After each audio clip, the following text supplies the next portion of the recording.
तो आपका एक बार फिर से स्वागत है हमारे चैनल में। पिछले वीडियो में हमने अध्याय 8 त्रिकोणमितीय अनुपातों के बारे में हमने बेसिक्स जानकारी प्राप्त की थी। अब इस वीडियो के अंदर हमें क्वेश्चन को सॉल्व करेंगे। यदि tan a बराबर 4/3 तो कोण ए के अन्य त्रिकोणमितीय अनुपात ज्ञात करो। इसमें जो हमें a है वो एंगल दिया हुआ है। तो चलो सबसे पहले एक डायग्राम बनाते हैं। इस चैप्टर में हम सिर्फ समकोण त्रिभुजों के बारे में पढ़ रहे हैं, इसलिए क्वेश्चन को देखते ही सबसे पहले समकोण त्रिभुज ही बनाना है। अगर डायग्राम बनाने की ज़रूरत पड़े तो हमें हमेशा समकोण त्रिभुज बनाना है, क्योंकि इस चैप्टर में हम सिर्फ समकोण त्रिभुजों के बारे में पढ़ेंगे। तो ये हमने एक समकोण त्रिभुज बना लिया। इसमें ये एक हमने 90 डिग्री का एंगल बना दिया। हमें दे रखा है एक एंगल ए दे रखा है। हम हमेशा अनुपातों को tan या साइन या फिर कॉस, ये थीटाज होते हैं, थीटा होते हैं, इन थीटा को हमेशा एंगल में लेते हैं। इसमें थीटा की जगह पे हमें ए दे दिया, तो मान लिया ये ए है, ये इसका एंगल है। तो ये ए, बी और सी हमने इस त्रिभुज को नाम दे दिया। तो हमने पिछले अध्याय में हमने एक फॉर्मूला पढ़ा था, लाल बटा कक्का। तो इस फॉर्मूले में हमने देखा था जो लंब बटा कर्ण होता है, इसमें ये जो एल होता है वो होता है लंब, के होता है वो होता है कर्ण, और जो ए होता है वो होता है आधार। तो पिछले वीडियो में हमने देखा था कि जो लंब बटा कर्ण होता है वो हमेशा हम साइन थीटा लेते हैं। जो आधार बटा कर्ण होता है उसे हम हमेशा कॉस थीटा लेते हैं, और जो लंब बटा आधार होता है उसे हमेशा हम टेन थीटा लेते हैं। तो इसमें हमें टेन थीटा है, उस टेन थीटा की जगह पे टेन ए दे दिया है। तो वो जो थीटा है उसकी जगह हम ए भी लिख सकते हैं, बी भी लिख सकते हैं, सी भी लिख सकते हैं। ये जो ए बी सी या फिर थीटा होता है इसको हम उसका कोण मानते हैं कि ये उसका कोण है। तो इसमें हमें दे रखा है कि tan a बराबर 4/3। हमें tan a बराबर 4/3 दे रखा है। अगर हम इस फॉर्मूले में देखें तो इस फॉर्मूले में हमें पता चलता है कि tan a बराबर तो लंब बटा आधार होता है, ये लंब बटा आधार होता है। तो क्यों ना यहाँ पे भी tan a बराबर लंब बटा आधार है और यहाँ पे भी tan a बराबर 4/3 है, तो हम क्यों ना इन दोनों को बराबर लिख लें। क्योंकि देखो इस tan a की वैल्यू 4/3 आ रही है और इस tan a की वैल्यू लंब बटा आधार आ रही है। तो मान लेते हैं ये इक्वेशन 1 हो गई, ये 2 हो गई। इन दोनों को इक्वल टू में ले लेते हैं। tan a ये भी इसके इक्वल है और ये इसके इक्वल है, तो लंब बटा आधार बराबर 4/3 हो गया। तो इससे हमें पता चलता है कि ये जो लंब है वो लंब तो हमारे पास 4 आ गया, और जो आधार है वो आधार हमारे पास 3 आ गया। तो पिछली क्लासों में आपने हमेशा पढ़ा होगा, पाइथागोरस थ्योरम आपने पढ़ी होगी। तो पाइथागोरस थ्योरम में होता है कि जो कर्ण होता है, कर्ण का स्क्वायर हमेशा आधार के स्क्वायर और लंब के स्क्वायर के बराबर होता है। तो हमें यहाँ पे लंब की वैल्यू तो दे रखी है। मान लीजिए ये ए एंगल है, तो हमने पिछले वीडियो में हमने पढ़ा था कि जो हमेशा एंगल होता है उस एंगल के सामने वाली भुजा तो हमेशा लंब होती है, और उस एंगल की जो साथ वाली भुजा होती है वो आधार होती है। और हमने देखा था कि जो 90 डिग्री होता है, 90 डिग्री के सामने वाली भुजा होती है वो हमेशा कर्ण होती है। तो यहाँ से हमें पता तो चल गया कर्ण कौन सा है, लंब कौन सा, आधार कौन सा है। और यहाँ से हमें आधार की वैल्यू पता चल गई और लंब की वैल्यू पता चल गई। तो क्यों ना हम पाइथागोरस प्रमेय लगाते हैं और कर्ण की वैल्यू निकाल देते हैं। तो मान लीजिए ये कर्ण का स्क्वायर है, के को हम कर्ण से डिनोट करते हैं, मैंने आपको पहले भी बताया था। तो ये कर्ण स्क्वायर हो गया।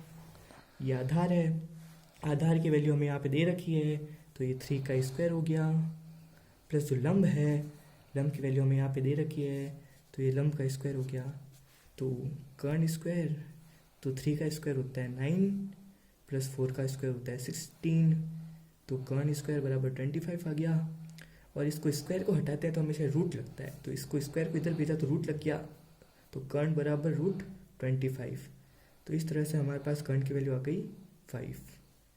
ठीक है, तो अभी हमें कर्ण की वैल्यू तो 5 आ गई।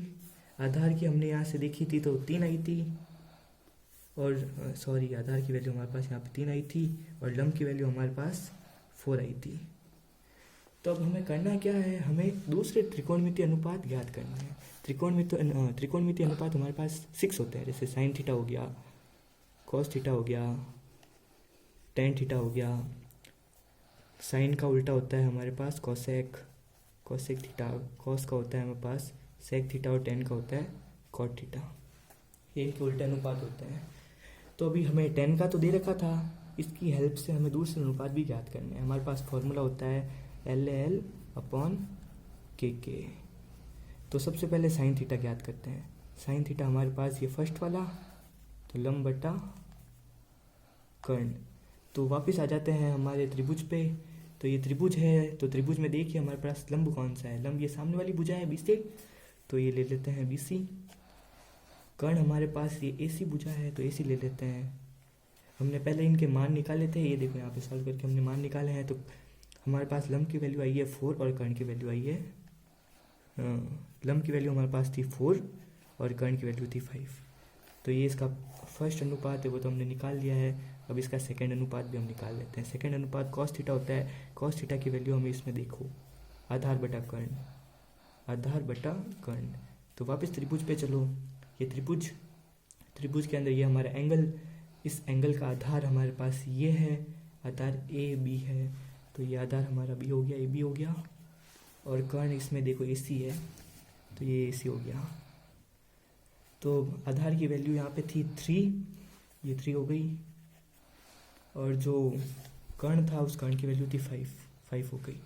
और जो अगला अनुपात है टेन थीटा की वैल्यू हमें क्वेश्चन में दे रखी थी 4/3।